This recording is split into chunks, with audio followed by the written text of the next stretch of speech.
Olá, sejam bem-vindos a mais uma aula de física do professor Humberto. Hoje vamos iniciar os nossos estudos sobre mecânica.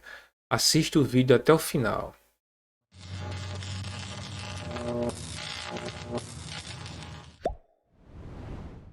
Então, mecânica, ela é a parte da física que estuda os movimentos. Então, hoje vamos iniciar esses estudos. E para simplificar esse estudo, nós dividimos ela em três etapas. Então, a mecânica é dividida em três ramos: em cinemática, em dinâmica e estática. E hoje nós vamos iniciar o estudo da cinemática. A cinemática vai ser a parte da mecânica que estuda o movimento sem se preocupar com as causas. A dinâmica e a estática eu vou falar em outras aulas para a gente poder focar hoje apenas na cinemática. Então, a cinemática estuda o movimento apenas sem se preocupar com as causas desse movimento, que é o que está aqui. E durante esse estudo, nós vamos precisar de alguns conceitos. Quais são os conceitos? O conceito de posição, conceito de distância, conceito de referencial, trajetória, entre outros. Então, esses são conceitos que serão tratados nesta aula de hoje: posição, distância, referencial, trajetória e também velocidade média. Então, a cinemática ela vai estudar o movimento dos corpos. Pode ser um carro, uma pessoa caminhando, um objeto qualquer realizando movimento. Então, isto é estudo da cinemática. Porém, a ideia de movimento é relativa, porque o mesmo objeto pode estar em movimento em relação referencial ou em repouso em relação a outro referencial. De maneira geral, nós poderíamos até dizer que tudo se move, mesmo aquelas coisas que aparentemente estão em repouso. Então, mesmo aqueles objetos que aparentemente estão em repouso, ou que a gente pode dizer em relação a um observador, em relação a quem está observando, a gente pode dizer que está em repouso. Mas a gente também pode dizer que tudo está em movimento em relação ao Sol. Por que podemos afirmar isso? Sabemos que o nosso planeta Terra ele está em constante movimento em torno do Sol. Então aqui eu tenho uma imagem onde eu estou numa perspectiva que eu estou mais perto da Terra e mais distante do Sol. Por isso que o Sol ficou menor que a Terra. Então nós estamos visualizando aqui o planeta Terra em movimento em torno do Sol. Então, em relação ao Sol, o planeta está em movimento. E tudo que está aqui, ó, na superfície do nosso planeta também está em movimento em relação ao Sol. Então, todo corpo, todo objeto que está na Terra, podemos dizer que está em movimento em relação ao Sol. Mas se eu mudo o referencial, aí isto não posso mais afirmar. Então, se o referencial não for mais o Sol, mas for outro objeto na Terra, aí não podemos dizer que tudo está em movimento. Vamos ver alguns exemplos aqui para ficar mais claro. Mas antes a gente tem que saber o seguinte: para determinar se um corpo está em movimento ou em repouso, precisamos conhecer o referencial. Então, o referencial vai ser o corpo ou lugar a partir do qual as observações de fenômenos diversos são feitos. E ao mudar o referencial, a percepção desses fenômenos também muda. Aqui, por exemplo, eu tenho uma pessoa que está correndo. Então a gente pode dizer que essa pessoa está em movimento ou em repouso, aí vai depender do referencial. Então, se eu tomar como referencial outra pessoa que esteja sentado olhando para ela, então eu vou dizer o seguinte, que esta pessoa aqui, em relação àquela que está sentada olhando, não está em movimento. Por quê? Porque a posição dela, o local que ela se encontra, não muda, ela vai estar sempre aqui, ó, em cima da esteira. Apesar dela estar correndo, realizando o movimento das pernas, dos braços, mas em relação a uma pessoa que está sentada, ela não está se deslocando. Então não existe deslocamento. Então ela está sempre na mesma posição em relação a uma pessoa que está sentada. Então a gente vai dizer que ela está em repouso. Então vai depender sempre se um objeto está em movimento ou em repouso de um referencial. Então, em física, o referencial pode ser um sistema de coordenadas que vai servir para medir e registrar as grandezas físicas. Vamos ver outros exemplos aqui para todo mundo entender. Aqui, por exemplo, vamos considerar duas pessoas, uma dentro do ônibus e a outra fora. Vamos chamar isso aqui, ó, de Bruno e esta daqui, ó, de Amanda. Então temos duas pessoas, uma dentro do ônibus e uma fora. Então, dentro do ônibus, que está sentada dentro do ônibus é a Amanda, e aqui nós temos o rapaz que está esperando o ônibus passar, que é o Bruno. Então, Amanda, em relação ao ônibus, ela está em repouso. Então, a Amanda, em relação ao ônibus, está em repouso. Por quê? Porque ela está sentada lá na cadeira do ônibus. Porém, se eu mudar o referencial, eu posso dizer que a Amanda está em movimento em relação ao Bruno que está esperando o ônibus passar. Então, por quê? Porque ela está se aproximando do Bruno. Então, apesar dela estar sentada dentro do ônibus, ela está se aproximando do Bruno. Então, Amanda em relação ao Bruno está em movimento. Porém, eu posso dizer também que Amanda em relação ao ônibus está em repouso. Porque em relação ao ônibus ela não está se afastando nem se aproximando. Então, a ideia de movimento e repouso depende sempre do referencial. Então, considerando aqui que o ônibus está em movimento em relação à Terra, com uma velocidade v, e essas pessoas que estão sentadas estão em movimento junto com o ônibus, então podemos dizer que essas pessoas estão em movimento em relação à Terra. Porém, todas estão em repouso em relação ao ônibus. E o Bruno aqui está em repouso em relação à Terra. E também podemos dizer que o Bruno está em movimento em relação ao ônibus. Por quê? Porque nesse movimento relativo, o Bruno está se aproximando do ônibus. Então observe que movimento é uma grandeza, ou aliás, é um conceito relativo. Então depende sempre de um referencial. Então movimento é um conceito que depende de um referencial. Vamos imaginar aqui, ó, aquele ônibus em movimento, ou um carro em movimento, saindo de Cabedelo. Então nós temos aqui, ó, saindo de Cabedelo, que é a nossa origem, e indo até Manaíra. E nesse movimento, saindo de Cabedelo, indo para Manaíra, ele desenvolveu aqui todo o movimento seguindo a BR-230. Observe que a BR-230 ela não é uma reta, ela é uma curva. Ó. Então tem curvas aqui, ó, até chegar.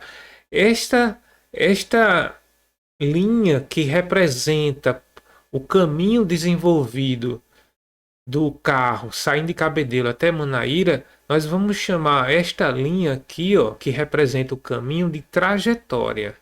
Então, trajetória é o caminho desenvolvido pelo objeto durante o movimento. Então, isso chamamos de trajetória. E a posição é o local que aquele objeto está num determinado momento. Então, no início, nós podemos dizer aqui, ó, que a posição inicial foi Cabedelo e a posição final onde ele chegou foi Manaíra. Então, nós temos aí a posição, que é o local onde aquele corpo está num determinado momento do movimento. E trajetória é o caminho percorrido por aquele corpo durante o movimento. Vamos ver mais alguns exemplos.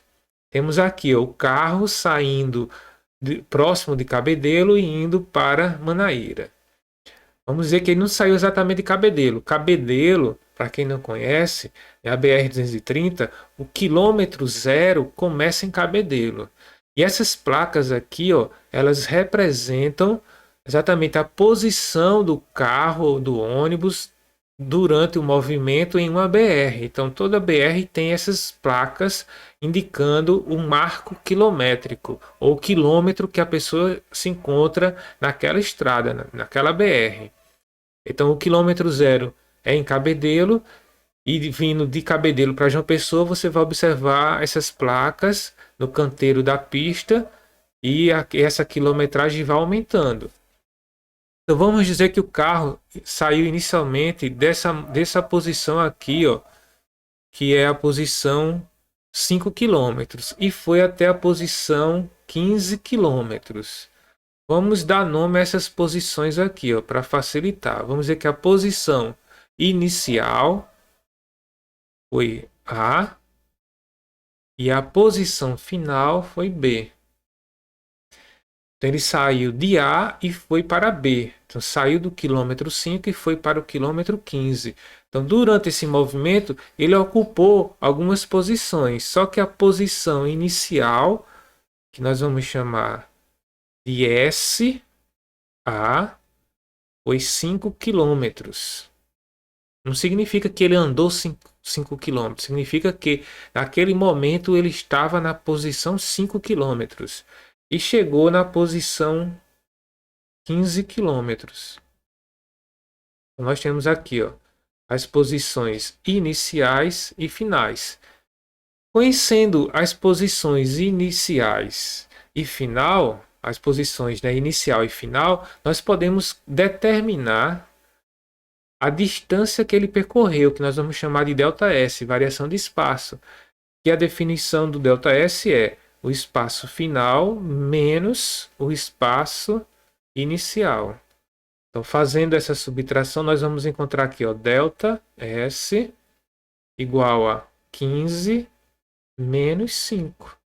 Então, ΔS igual a 10 quilômetros. Então, este 10 quilômetros é exatamente a distância percorrida durante o movimento. Então, nós temos aqui, ó, a distância percorrida, que vai ser representado por ΔS, ou também podemos representar aqui por D. Então aqui nós temos a posição inicial, a posição final e a distância foi 10 km, que se ele saiu da posição 5 km, chegou na posição 15, para ele ir do 5 para o 15, ele teve que andar 10 km, porque 5 mais 10 dá 15. Então aqui nós temos posição e distância. Posição e distância. Aqui também temos outro exemplo. O exemplo aqui do cão em movimento. Para mostrar esse exemplo, eu vou apresentar aqui um simulador para vocês. No próximo exemplo. Então aqui eu tenho um cachorro que partiu da posição 0. Vamos marcar aqui, ó, a posição inicial dele, que é 0. Depois de um determinado tempo, ele chegou na posição 18. E aqui no final ele chegou na posição 50. Então observe que no decorrer do movimento, este cão, este cachorrinho aqui, ó, ele ocupou algumas posições. Então no início, a posição dele inicial, SI, início, foi 0. Depois de um certo tempo, aqui, ó, ele ocupou a posição 18 metros. Vamos dizer que aqui seria a posição, ali a posição inicial, o ponto A, e aqui a posição depois de um certo tempo, vou chamar de B. E aqui C. Então, aqui você tem a posição inicial, que a gente também poderia chamar de SA, ao invés de CSI. Aqui a posição depois de um determinado momento, 18 metros, e aqui a posição dele no instante final, que foi aqui aos 50 metros. Então observe que no decorrer do movimento, um corpo ele ocupa determinadas posições. E essas posições serão indicadas ou representadas pela letra S. E a partir dessas posições nós podemos determinar também a distância. Então, qual foi a distância que ele percorreu de A até B, saindo do 0 e chegando no 18? Então, nós podemos dizer aqui, ó, que a distância de A até B foi 18 metros. E qual foi a distância, então, de B até C? A distância de B até C, se ele está em 18 em B e chega em C, aí você vai fazer aqui, ó, 50 menos 18. Nós vamos achar aqui, ó, 32 metros. Então ele foi de A para B, percorreu 18 metros, e de B para C, percorreu 32 metros. E se a gente considerar a distância total de A até C, de A até C, ele percorreu o total, que é a soma dessas duas distâncias, 18 mais 32, 50 metros. Então aí a posição é o local onde o corpo está em determinado momento, e a distância é o quanto ele percorreu durante aquele movimento. Então, conhecendo a distância e o tempo, nós podemos calcular a velocidade média. Então, a velocidade média, ela é a razão entre a distância percorrida e o intervalo de tempo que este corpo percorreu tal distância. Então, nós temos essa fórmula daqui, ó, velocidade, distância sobre tempo. Então, vamos verificar esta definição aqui no nosso simulador.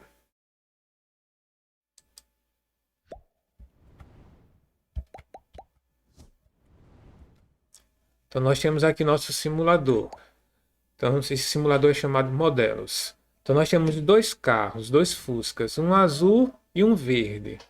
E, inicialmente, os dois estão na posição 0, para o tempo t0. Aí vamos agora fazer com que eles entrem em movimento e vamos analisar aí o que acontece nesse movimento. Você observa que o Fusca azul, ele está mais rápido do que o Fusca verde. Então, podemos dizer que neste exemplo o Fusca azul tem uma velocidade maior do que o Fusca verde. Por quê? Porque no mesmo intervalo de tempo, 5 segundos, um percorreu 50 metros e o outro percorreu 100 metros. Então, o Fusca azul ele foi muito mais rápido que o Fusca verde. No caso aqui foi 2 vezes mais rápido, porque ele percorreu uma distância que equivale ao dobro do outro no mesmo tempo. Então, a velocidade média ela está relacionada à variação de espaço ou distância percorrida com o tempo. Então, quanto maior a distância e menor o tempo, maior é a velocidade. Então, aqui nós temos o exemplo destes dois carros em movimento. Voltando aqui para o slide, vamos observar outra situação para exatamente vamos fazer o cálculo daqueles dois Fuscas. Então nós temos aqui, ó, o Fusca verde percorreu 50 metros em 5 segundos e o Fusca azul percorreu 100 metros em 5 segundos. Então, quanto é a velocidade média do Fusca verde? Então vamos colocar aqui, ó, velocidade média VM vai ser, ó, a distância percorrida dividido pelo tempo.